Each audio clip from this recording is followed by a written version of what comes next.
Hello बच्चों, आज मैं आपको class 10th chapter 1 exemplar real numbers की एक्सरसाइज 1.1 करा रही हूँ। एनसीईआरटी का भी अभी मैं बनाऊँगी। मैंने एग्जाम्पलर से स्टार्ट किया, तो आपको अगर मेरी वीडियो अच्छी लगे तो लाइक और सब्सक्राइब कर देना, फिर मैं आगे और कंटिन्यू बनाऊँगी इसकी वीडियोस। तो हम स्टार्ट करते हैं चैप्टर 1 रियल नंबर्स। ठीक है, इसकी एक्सरसाइज 1.1 है। फर्स्ट क्वेश्चन है इसमें, for some integer m every even integer is of the form, या m की फॉर्म में आना चाहिए, या फिर m+1 की फॉर्म में आना चाहिए, या 2m की फॉर्म में आना चाहिए, या 2m+1 की फॉर्म में आना चाहिए। यानी कोई भी इंटीजर तो तुम्हें पता ही होगा क्या होता है, 1 2 3 कुछ भी लिख सकते हैं। और इवन इंटीजर क्या होता है, जैसे इवन इंटीजर अगर हम ले लें, जैसे इवन इंटीजर क्या होता है, 2 होता है, 4 होता है, 6 होता है, 8 होता है, आगे जो 2 से डिवाइड हो जाए वो सारे इवन इंटीजर ही होते हैं। ठीक है, जैसे अब इसमें हम इवन इंटीजर कौन सा ले सकते हैं, m तो हो नहीं सकता। जो भी हम इवन इंटीजर लेते हैं वो हमेशा 2m लेते हैं। और अगर इस फॉर्म में आ जाए, अगर इसी में ओड इंटीजर होता है इसी में, तो वो हम 2m+1 ले लेते हैं। वो कैसे हम बताते हैं अभी। जैसे ये 2m लिया तो इसमें इंटीजर कोई भी पुट कर सकते हैं, जैसे 2 × 1 2 आ गया, 2m = 2 × 2 4 आ गया। फिर m को 3 पुट करो, 2 × 3 6 आ गया, 2 × 4 8 आ गया। ठीक है, 2 4 6 8 ये सारे इवन इंटीजर बन गए। अगर हम इसी 1 2 3 4 को इसमें पुट कर दें, 2 × 1+1 क्या बनेगा 3, 2 × 2+1 5, तो वो इवन इंटीजर नहीं आ रहा। तो 2m ही है जो हमारा इवन इंटीजर से इवन नंबर बन रहा है। ठीक है, तो इसका सी पार्ट हमारा सही है। ठीक है, अब है सेकंड क्वेश्चन क्या है, for some integer q every odd integer is of the form. Odd integer मैंने आपको बताया ही था, +1 ले लेते हैं उसमें। जैसे इवन में 2m ले लिया तो उसमें 2m+1 ले लिया। सेम क्वेश्चन है। और ऑड इंटीजर होते क्या हैं वो तो तुम्हें ऑलरेडी पता ही होगा। ऑड इंटीजर लेते हैं 1 3 5 7 9 आगे दैट्स ऑल। ठीक है, तो +1 वाला ही लेंगे, इसमें हमें पता ही है, क्योंकि जो भी इंटीजर होते हैं वो 2 टाइप के होते हैं। कौन कौन से होता है, एक तो होता है ऑड इंटीजर, एक होता है इवन इंटीजर। ठीक है, ये तुम इसको याद रख सकते हो। और ऑड इंटीजर में लेते हैं +1 2m+1, इवन में लेते हैं खाली 2m। ठीक है, अब इसमें 2m+1 लिया हमने, जैसे 2 × 1 पुट किया, 1+1 बनेगा 3, 2 × 2+1 ये बनेगा 5, 2 × 3+1 यानी 7, यानी 3 5 7। ये सारे ऑड इंटीजर में ही आते हैं, तो इसलिए इसका आंसर होगा 2q+1, या फिर m होता तो m+1, अगर q हुए तो q+1। अब है थर्ड क्वेश्चन में क्या है, n² - 1 इज़ डिविजिबल बाय 8। यानी n कोई भी हम नंबर ले लें वो डिवाइड होना चाहिए 8 से। इफ़ n इज़, या तो n हमारा कोई भी इंटीजर होना चाहिए, इंटीजर मतलब 1 2 3, नेचुरल नंबर, या फिर नेचुरल नंबर, जैसे नेचुरल नंबर होते हैं 1 से स्टार्ट, 1 2 3 4 5। और एन ऑड इंटीजर तो अभी मैंने ऊपर बताए ही हैं, 1 3 5 7 अप टू 9। और इवन इंटीजर भी ऊपर मैंने बताया आपको, 2 4 6 8। ठीक है, इनमें से कोई भी हो, लेकिन वो कुछ भी पुट करके डिविजिबल बाय 8 होना चाहिए। अब लिखते हैं हम, जैसे n² - 1। पहले इंटीजर ले लेते हैं, इंटीजर को हम 1 पुट करते हैं, जैसे 1 का स्क्वायर -1 0 आ गया। और अगर हम इसको 2 पुट करते हैं, 2 का स्क्वायर -1 4 -1 3 आ गया। 3 पुट करते हैं, 3 का स्क्वायर -1 9 -1 10 आ गया। 4 का स्क्वायर -1 16 -1 15 आ गया। 5 का स्क्वायर -1 यानी 25 -1 24 आ गया। एक और निकाल के देख लेते हैं, 6 का स्क्वायर -1 36 6 था 36, 36 में से बन गया 35। अब आना क्या चाहिए, ये कोई भी हम पुट करके 8 से डिविजिबल होना चाहिए। अब 8 से कौन कौन नंबर डिविजिबल हो रहे हैं हमारे, और यहाँ पे 3 3 का स्क्वायर -1, 9 -1 8 आना चाहिए यहाँ पे, तो सॉरी गलती से हो गया 8 आना चाहिए। ठीक है, तो अब कौन कौन से नंबर डिवाइड हो रहे हैं 8 से, एक तो ये हो गया और एक ये हो गया 8 और 24। ठीक है, और एक 0 तो चलो होता ही है, तो 0 तो हर नंबर से डिविजिबल होता है ना। तो इसमें कौन कौन से नंबर हमने पुट किए थे कि ये 0, 8 और 24 आए। एक तो 1 पुट किया है हमने, एक पुट करा है हमने 3 पुट करा है, एक पुट करा है इसमें 5 पुट करा है। समझ लो आगे 7 पुट करेंगे, जैसे 7 का स्क्वायर -1, 49 -1 48 आएगा, तो 48 भी 8 के टेबल पे आ जाएगा, 8 6 48, तो इसका मतलब 7 भी डिविजिबल। तो ये 1 3 5 7 किस में आते हैं, अभी मैंने बताया था आपको ऊपर, ये सारे ऑड इंटीजर में ही आते हैं। तो इसका मतलब ऑड इंटीजर पुट करके ये 8 से डिविजिबल हो जाएगा, तो हमारा ये वाला आंसर सही होगा, ऑड इंटीजर वाला।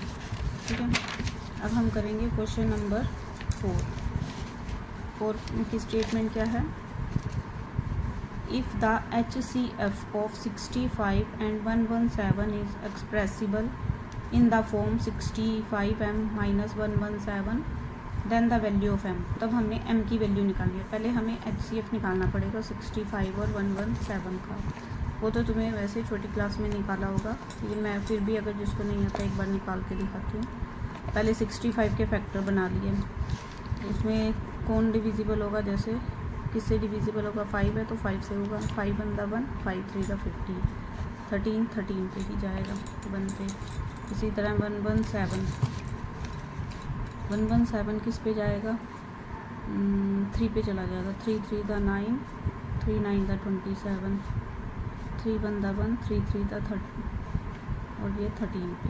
अब इन दोनों का HCF निकालना है, जैसे 5 × 13 और इसका बनेगा 3 × 3 × 13। HCF क्या लेते हैं हम, कॉमन लेते हैं, यानी HCF तो आ गया हमारा 13। ठीक है, अब उन्होंने पूछा क्या था, is the HCF of 65 and 117 is expressible in the form 65m, मतलब ये इन द फॉर्म मतलब इसी की फॉर्म में होना चाहिए, मतलब ये इक्वल टू होना चाहिए, यानी 65m - 117 इक्वल टू 13, ये HCF आ गया। अब 117 को उधर ले जाओ, ये बनेगा 13 + 117, तो 65m कितना हो जाएगा, 13 + 117 120 130 हो जाएगा। ठीक है, अब m = 130/65, तो ये कितने पे जाएगा, 2 पे चला जाएगा, 65 to the 130, यानी m की वैल्यू कितनी आ जाएगी हमारे पास, m की वैल्यू पूछी थी ना, find the value of m, तो m की वैल्यू हमारे पास 2 आ गई, तो 2 ऑप्शन में है, ये है ऑप्शन में, तो हमारा बी पार्ट सही है। ठीक है, अब है next 5 question, the largest number which divides 70 and 125, largest number निकालना है जो डिवाइड कर रहा है 70 और 125 को, लिविंग रिमाइंडर 5 and 8,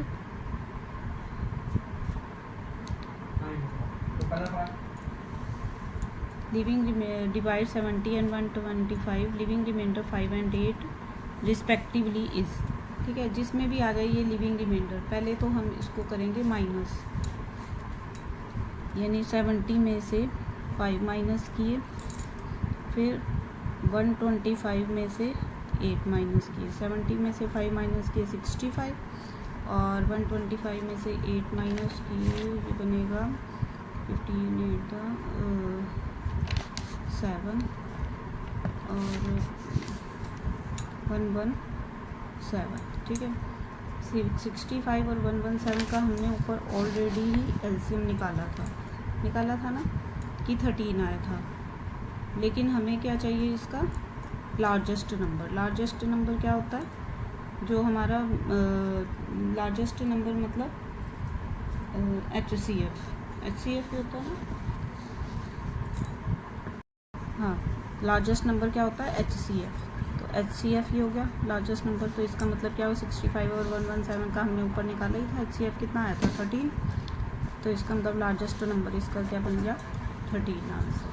ठीक है, अब नेक्स्ट है, if 2 are two positive integer है हमारे पास ए और बी, पॉजिटिव होनी चाहिए, नेगेटिव नहीं होनी चाहिए। आर रिटर्न एज, ए की वैल्यू हमें दे रखी है x cube y square, b की वैल्यू दे रखी है एक्स वाई क्यूब, और एक्स और वाई इन दोनों में ये प्राइम नंबर्स है, ठीक है। Then H C F a b is, मतलब हमने एच सी एफ निकालना है इसका, और एच सी एफ तो मैंने तुम्हें बताया था कि कॉमन होता है, ठीक है। पहले हमने ए के इंटीजर दे रखे हैं एक्स क्यूब वाई स्क्वायर, इसको ऐसे लिख सकते हैं x into x into x into y, ठीक है। और इसी तरह से बी का एक्स इंटू वाई के तीनों लिख दिए, वाई इंटू वाई, इसको 3 टाइम लिख दिया। अब उन्होंने क्या पूछा, एच सी एफ क्या लेते हैं हम, कॉमन, इन दोनों में कॉमन क्या होगा, एक तो एक्स आ गया, एक वाई आ गया, एक वाई और आ गया, बस, और तो कुछ दोनों में कॉमन नहीं आ रहा, तो इसका मतलब क्या बना, एक्स इंटू वाई, ये बनेगा एक्स इंटू वाई स्क्वायर। तो देखो हमारे ऑप्शन में है एक्स वाई स्क्वायर, ये है, तो बी पार्ट उसका सही होगा, ठीक है। अब आगे, हाँ, तो अब हम 7 क्वेश्चन पे आते हैं। If 2 positive integers P and Q, P और क्यू दोनों पॉजिटिव इंटीजर, नेगेटिव नहीं है, can be express bye, P की वैल्यू हमें दे रखी है ए बी स्क्वायर और क्यू की वैल्यू दे रखी है ए क्यूब बी, और जो ए और बी इसमें होंगे ना वो प्राइम नंबर्स होंगे, ठीक है। देन एलसीएम, प्राइम नंबर पता ही है आपको already, then LCM a b, यानी हमने दोनों का एलसीएम निकालना, ठीक है। ऑप्शन में हमारे दे रखे हैं, पहले हम निकालेंगे एलसीएम, पहले हमने पिछले क्वेश्चन में एचसीएफ निकाला था, अब एलसीएम निकालना है। पी की वैल्यू दे रखी है ए बी स्क्वायर, यानी ए इंटू बी, इसी तरह से क्यू की वैल्यू ए क्यू बी है, यानी ए इंटू बी, ठीक है। एलसीएम निकालने के लिए एक शॉर्ट मेथड बताती हूँ, पहले हम एचसीएफ निकालते हैं। एचसीएफ कितना हो जाएगा इसका, कॉमन लेते हैं जो भी हम, यानी ए बी, ठीक है, ए बी हो गया एचसीएफ। अब एलसीएम कैसे लेते हैं, एलसीएम एक तो जो हमने एचसीएफ लिया है ए पी, और जो भी बच जाता है, जो हमने सर्कल लगाया, जैसे एचसीएफ के अलावा जो बच जाता है, तो क्या बचा है, एक बी बचा है, एक 2 टाइम ए बचा है, तो इन सबको मल्टीप्लाई कर लो, कितना आएगा, ए की वैल्यू 1 है, जैसे 1 पावर मल्टीप्लाई में पावर ऐड होती है ना, ए 3 टाइम हो गया, और बी 2 हो गया, यानी ए क्यूब बी स्क्वायर, एक ऑप्शन में है, तो ये हमारे ऑप्शन में है, ठीक है। तो इसका मतलब ये सही ऑप्शन है। अब है 8 क्वेश्चन में क्या है, द प्रोडक्ट मतलब मल्टीप्लाई करने पर non zero rational number, non zero का मतलब हमने नॉन जीरो लेना है, जीरो नहीं लेना उसमें, और रेशनल और एक ही रेशनल, दोनों का प्रोडक्ट लेना है, यानी दोनों को मल्टीप्लाई करना है, और फिर बताना है कि क्या आता है, कि हमेशा ई रेशनल आता है, या ऑलवेज रेशनल आता है, या फिर रेशनल भी आ सकता है, ई रेशनल भी आ सकता है, या फिर 1 आता है। अब हमें कोई भी एग्जांपल ले सकते हैं इसमें, जैसे product of non zero, zero तो लेना ही नहीं है, एक रेशनल ले लो, रेशनल मतलब कि जिसका रूट निकलता है, जैसे 5 5 दा 25, 6 6 दा 36, 7 7 दा 49, कोई भी रेशनल नंबर ले लो तुम, जैसे 5 ले लिया हमने, ठीक है, इनटू ई रेशनल नंबर जिसका रूट नहीं निकलता, जैसे रूट ले लो 7 का ले लो, 11 का ले लो, 13 का ले लो, कुछ भी ले लो, 5 रूट 13, ठीक है। 13 का रूट तो निकलता नहीं, अगर हम इन दोनों को मल्टीप्लाई करें तो रूट तो आएगा ही, हटेगा तो है नहीं, तो ये जिसमें भी रूट आता है वो ई रेशनल होता है, रेशनल तो होता नहीं, इसलिए रेशनल तो हो नहीं सकता, वो 1 भी नहीं आ सकता, और रेशनल भी नहीं आ सकता। जब ई रेशनल एक आ जाएगा तो कैसे हटेगा, तो हमेशा ही ऑलवेज ई रेशनल नंबर होगा, ठीक है। तुम अपने आप से भी कोई और एग्जांपल ले सकते हो, तो ये इसका मतलब इसका आंसर ऑलवेज ई रेशनल होगा। अब आगे, the least number that is divisible by all the numbers 1 to 10 both inclusive is, मतलब सबसे छोटा से छोटा नंबर लेना है, वो डिविजिबल होना चाहिए, सारे नंबर ले लो, जैसे 1 to 10, ये सारे नंबर ऐड होने चाहिए, तो उनमें से सबसे लीस्ट नंबर कौन है जो डिविजिबल करेगा इनमें से, ठीक है। देखो 1 to 10 तो काउंटिंग आती ही है हमें, इसके फैक्टर बनाने, जैसे 1 का 1 ही बनेगा, 2 का 2 की पावर भी 1, 3 की भी 1, 4 को लिख सकते हैं हम 2 की पावर 2, ठीक है, 5 की पावर 1, 6 ये आ जाएगा 2 into 3, 7 8 यानी 2 की पावर 3, 9 3 की पावर 2 और 10 ये हो जाएगा 2 इंटू 5। अब लीस्ट नंबर लेना है। लीस्ट नंबर मतलब हमने एलसीएम, एलसीएम का मतलब कि हमने इसमें सबसे हाईएस्ट पावर देखो इसमें, इसका हम अगर एलसीएम का शॉर्ट मेथड है तो सबसे हाईएस्ट पावर देख लो प्राइम नंबर्स की। तो कौन सी है हाईएस्ट पावर, जैसे ये है 2 की हाईएस्ट पावर 3 है, यानी एक तो ले लो 2 की पावर 3, यानी 2 की पावर 3 हो गई 8, ठीक है। और 1 तो हम ले नहीं सकते क्योंकि 1 नाइदर प्राइम नॉर कंपोजिट, उसको तो ले ही नहीं सकते। तो और कौन सी हाईएस्ट पावर है इसमें, और कौन से प्राइम नंबर की हाईएस्ट पावर है, एक तो है 3 की पावर 2, ठीक है, यहाँ पे लिखा 3 की पावर 2 यानी 9, यानी 8 इंटू 9 ले लो, और एक 5 ले लो क्योंकि 5 की पावर 1 ही है, इससे हाईएस्ट तो है नहीं, और एक 7 ले लो, ठीक है। हाईएस्ट लेते हैं ना तो इनको मल्टीप्लाई करके देख लो, 8 9 का 72 को 5 से मल्टीप्लाई करो, 5 2 का 10, 5 7 का 35 और 36, फिर 7 से मल्टीप्लाई कर दो, 7 6 का 42, 7 3 का 21 और 4 21, 0 की 0, यानी 2520 ही है सबसे लीस्ट नंबर जो डिविजिबल हो जाएगा इन सारे नंबरों से 1 to 10। तो ये हमारा ऑप्शन डी सही होगा। तो ये आज हमारी 1.1 कंप्लीट हुई। तो इसके बाद मैं तुम्हें 1.2 की वीडियो बनाऊंगी।